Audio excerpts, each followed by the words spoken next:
Matching trousers, I like it. Yeah. So look, can't shoot me from the waist up, and if you did, or waist down, because I just blend into the green screen. You have an unhealthy obsession with green. I do. It's around, I think I'm going to kick it. That damn stone. It's in my eyes. I usually wear your palette, actually. We would have been of blue-grey twins, but I decided to break out, do something a bit more autumnal and Grinch themed. Well, congrats on the movie, first and foremost. Thanks, Carl. Did you like it? Great fun. Yeah, it's great fun. Good. It's a great story. I mean, it's a character that's been around for, I think, 60 plus years. Yeah. I mean, what do you think is the kind of continued resonance and appeal of both the story and the character himself?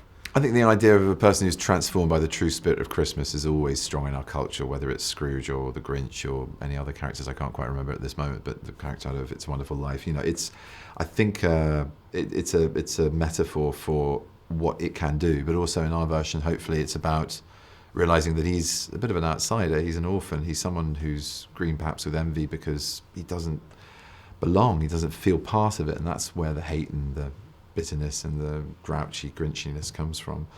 And it's very funny, and it's always a vicarious thrill, I think, having played a few cantankerous, socially awkward characters in my time, to be rude. So, watching the Grinch being mean is it makes me laugh. Yeah, it does. Even if it's knocking a snowman's head off, much to the disappointment of a child, or knocking something off a shelf that someone can't reach and it's smashing at their feet. I don't know. I find that funny, which is probably the cruel streak in me. Yeah. But it's a great journey to go on as well. Yeah. I mean, the great thing with this one as well is that it felt very familiar, but also kind of as a slight kind of updated for modern. Obviously, there's not to give anything away, but the dynamics of the family are kind of changed a little bit and everything else. I mean, do you think that was important to kind of bring it into Why not? Why not? The book is a metaphor. It's got some very specific things in it which we've referenced, in detail, including some of the verbiage. But it's a world that can expand because it's just so pliable. I mean, it's metaphor. It's a wonderful otherness. This Whoville landscape with Mount Crumpet looming over it. It's just. So I think it's got a lot of room for other things and other elements that are to do with now to creep in.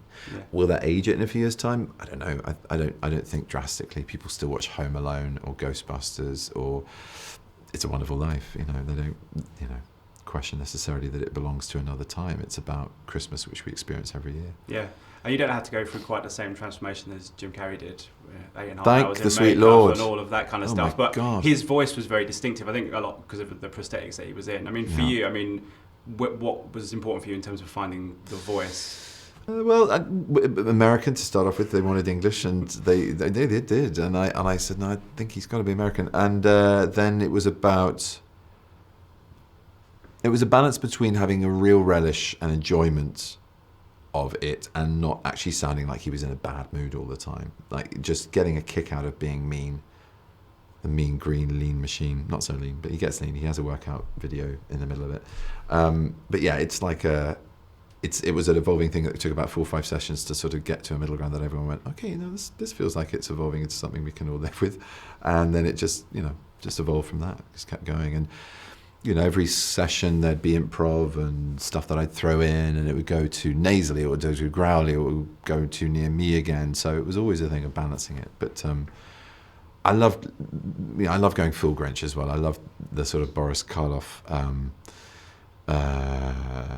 teaser for those fans of him in the original, and his very famous creep up the stairs as Nosferatu. When he gets fully evilly sort of psychopathically obsessed with the idea of stealing Christmas, when that comes to him, like it must end, he sees red but also green about the whole thing.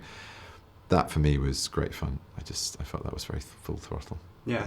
I mean, how liberating is it to do kind of the vocal stuff? Because obviously you've done big movies like Doctor Strange, and obviously Lord of the Rings, you did the mocap stuff, and I think obviously Mowgli as well. But is it liberating to just be doing the voice and be doing kind of the recording and everything else? It is. I've done it once before for Penguins of Madagascar, but that was a smaller role and very much nearer my voice. It was sort of sending up a sort of posh English super agent, and then this was even more playful, even more fun, and because it was more far removed from me, it was a joy to create. And it's odd. You don't. You've had this 1,000 times, but there's no one else there. You've got your writer and your director and guys down the line in Paris in the studio, and a dialect coach every now and again to make sure I'm not saying bean instead of bin and things like that to get the Americanization right. And then that's kind of it. And it's so you are in a vacuum, and it's literally boards with the script plastered to them, so you move them without making a rustle.